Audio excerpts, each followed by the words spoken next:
Welcome. This video covers Tier 4 Pinnacle Glaivier guide. Hit the like and sub in advance and follow my Twitch channel to become a Giga Chad. With Arc passive, Pinnacle gets option to play Spec Crit and Spec Swift. Let me talk about pros and cons of each build. Spec Crit. Pros. Damage per rotation is a bit more stronger than Spec Swift, so better bursting. For the cons, lower DPS than Spec Swift. Relies on back attack heavier than the Spec Swift because the crit rate is 80% if you succeed a back attack, if you don't, it's only 70%. And the heavy pre-buff constraint. 3 rest skills have to be used in 6 seconds of Shackling Blue Dragon's crit buff. And because you have to swap the stance to use the rest skills, the rotation becomes uncomfortable. Spec Swift. Pros. Higher DPS than the Spec Crit. Still have to chase the back, but lower risk than the Spec Crit because the crit rate is capped even without the back attacking for the Spec Swift build. You only have to use 2 blue skills in 6 seconds, and since it's blue skill, you don't have to swap the stance, so comfortable rotation in the raid. For the cons, you cannot run Adrenaline, so the last Engraving option pull is bad. You have to pick one out of mass increase, stabilize status, or mana efficiency. Now the thing is, you cannot play the build you want to play immediately. It depends on Arc passive points, so let's talk about it. From 1640 to 1660, you just play the current Spec Crit build, Tier 3. From 1660, when A gear raid is out, then you get evolution points by crafting Tier 4 Ancient Gears. Normally, you unlock the Arc passive when you have at least 2 Ancient Gears and 72 Enlightenment points, since that's when it becomes stronger than the current Tier 3 build. I recommend you to play Spec Crit until you either get the full access of Blunt Spike, which requires 5 Ancient Gears, or get access of level 1 on the Red Hyper skill, which can be done by having Bracelet and Karma system that comes out with the new Broshaja raid. Blunt Spike caps the crit rate to 80% and converts all exceeding crit rate to damage. You want full level here, which is 2. This tripod, which is called Piercing Finish, increases the crit rate of Hyper skill by 100%. If you can meet both conditions, then Spec Swift becomes really strong. TLDR, when you don't meet both conditions, then play Spec Crit. If you meet at least one condition, then you can play, but I recommend you to play on alt character, not main, since it's not that strong. If you meet both conditions, then it's perfect. Spec Crit is fine for all conditions. First of all, let me walk you through the detail of Spec Crit. Arc passive. Evolution tab. First line. This is the combat stat line. Each point increases 50 stats. You put 30 levels on specialization and distribute the rest of 10 levels on either crit or swiftness, depending on your crit rate. Let me come back to this a bit later. Second line, limit breaking, which increases damage. Third line, strike, which increases 20% crit rate and 32% crit damage on any directional skills. Last line, Blunt Spike. If you can only put 1 level because of not having 5 Ancient Gears, then put it on a Mana Forge, like this, which increases damage of mana skills, and then change it back to a Blunt Spike later. Let's go back to stats.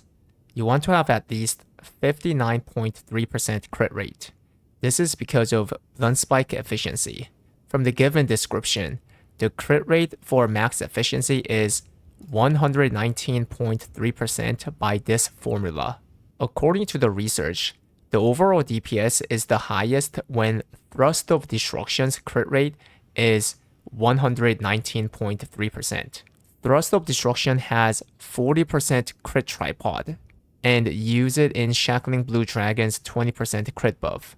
So you need 59.3% as a general crit rate. The general crit rate consists of crit stat, strike tripod, back attack. Adrenaline gives 14% if you learned all legendary books, 20% if you learned all relic books.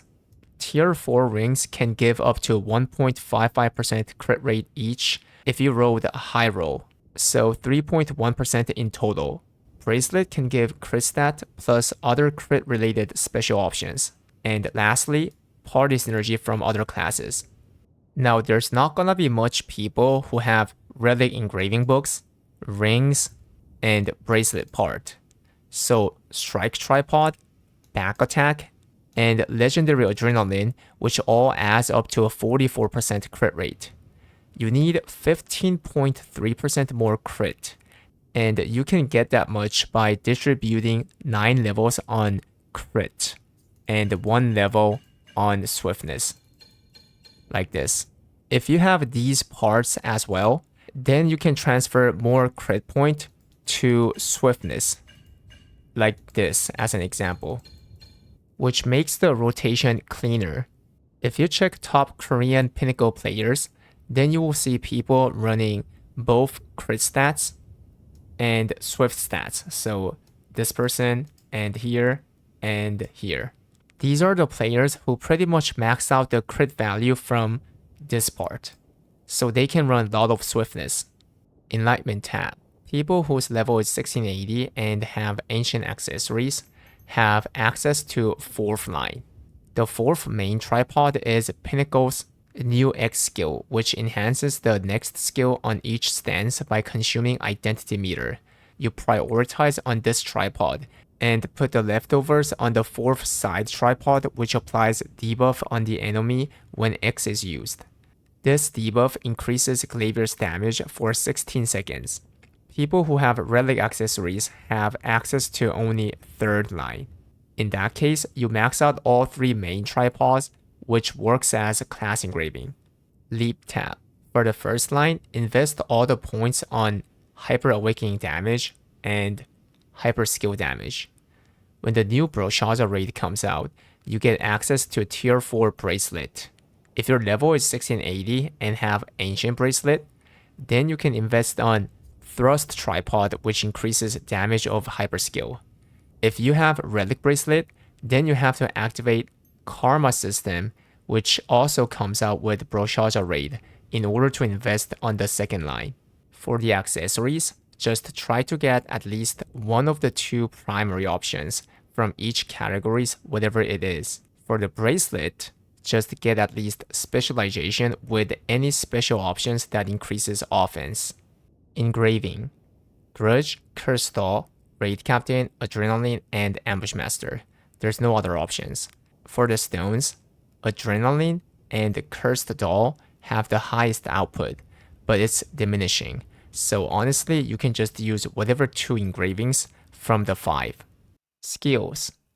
This is how it looks like. The number shown next to the skill shows the tripod on each of the lines, and the number shown here under the skill shows the level of the tripod. So for example, Starfall Pounds is using 1st tripod on 1st line, 2nd tripod on 2nd line, and the 2nd tripod on 3rd line. And their level is all level 5. This rune right here on the Raging Dragon Slash is called Vision, which increases a little bit of animation speed and stagger. This rune can be obtained from the 1640 Guardian raid. And the Richness rune is Wealth rune.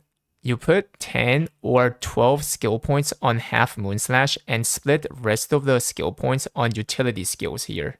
For the 2nd tripod on the Half Moon, you run Crit Tripod over the Final Decision because Final Decision cannot be used since X skill consumes a meter. So you have to run Crit Tripod, and that makes the Half Moon Slash the weakest skill. Therefore, it doesn't matter that much on which tripod you use on the 3rd line, either the Tornado Slash or the Chasing Slash. For Raging Dragon Slash, you run Crit Tripod on the 1st line. For the 2nd line, you can use Additional Slash or Precise Slash if you want more risk with more return. Gems are pretty much same as Tier 3 build. If you can invest more swiftness over the crit stat, then you don't really need a cooldown gem on the Half Moon Slash. So in that case, you can put it on like some other utility skills. For example, the Dragon Skill Defense, the Parry skill. Rotation is also same as the Tier 3 build with 2 things added. For the red stance, use X skill to enhance the T skill. if the T is up. If not, then use the X skill on the red dragon horn. For the blue stance, use X on the raging dragon. So your rotation becomes like this. Build the adrenaline stacks by using the skills. And then go shackle, swap, X into T. Red dragon, starfall, thrust, forehead, and swap half moon, X, raging dragon. When you have awakening, use the awakening on the blue stance and spacebar into shackling to give the 20% crit buff. Now the Spec Swift build, Arc passive evolution tab. First line, you put all 10 points to swiftness. Third line, if you have a crit party synergy, then 2 levels on limitless magic. If there's no crit synergy, then split 1 level to strike, like this. The reason why you're doing this is because either way, you get 20% crit rate. This allows all the red skills to have 120% crit rate, since red skills all have plus 100% crit tripod. Because of this, you just have to put 2 blue skills in the Shackling Blue Dragon during the rotation.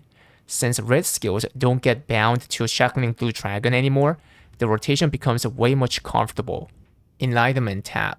It is completely same as the Spec Crit build. Leap tab.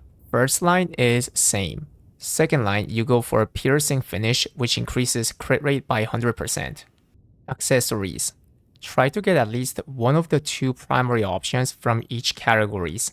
But for the ring, aim for crit damage, since crit rate does nothing to Spec Swift build. For the bracelet, just get at least specialization with any special options that increases offense.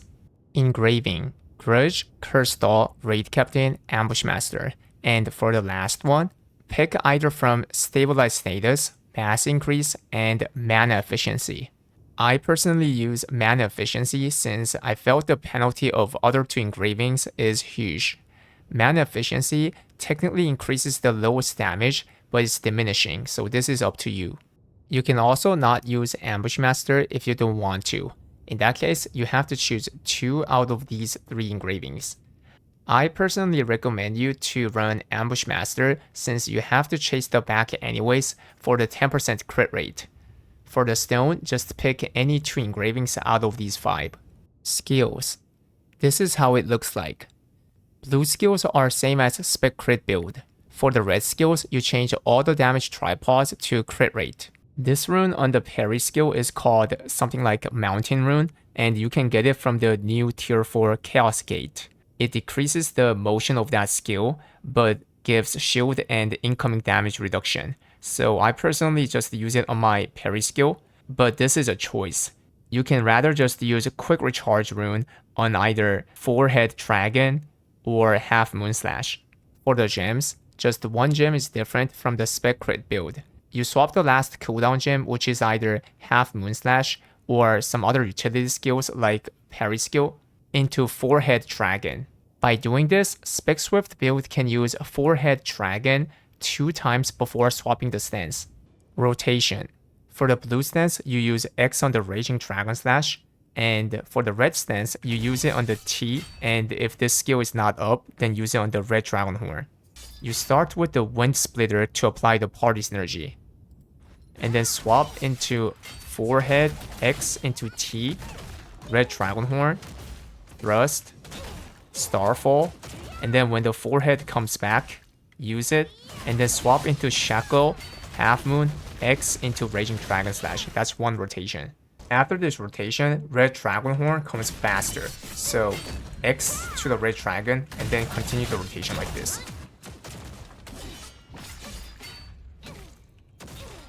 And on the next one, Forehead will be faster, so use it like this, and then do the rotation X to red dragon, and use other skills.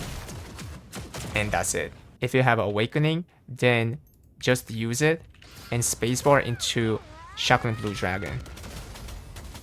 The thing is, you don't really have to use the Awakening unless it's a Hyper Awakening, because in the Spec Swift build, Awakening only have 20% crit rate from the Shackling Blue Dragon's buff. so 30% max if you split it 1 point to strike tripod. Because the Awakening in the Spec Swift build does low damage, honestly you can just use it for push immunity. Well, that's all for this video. Glaivier to the moon. Hit the like and subs and follow my Twitch channel. Stay GigaChed.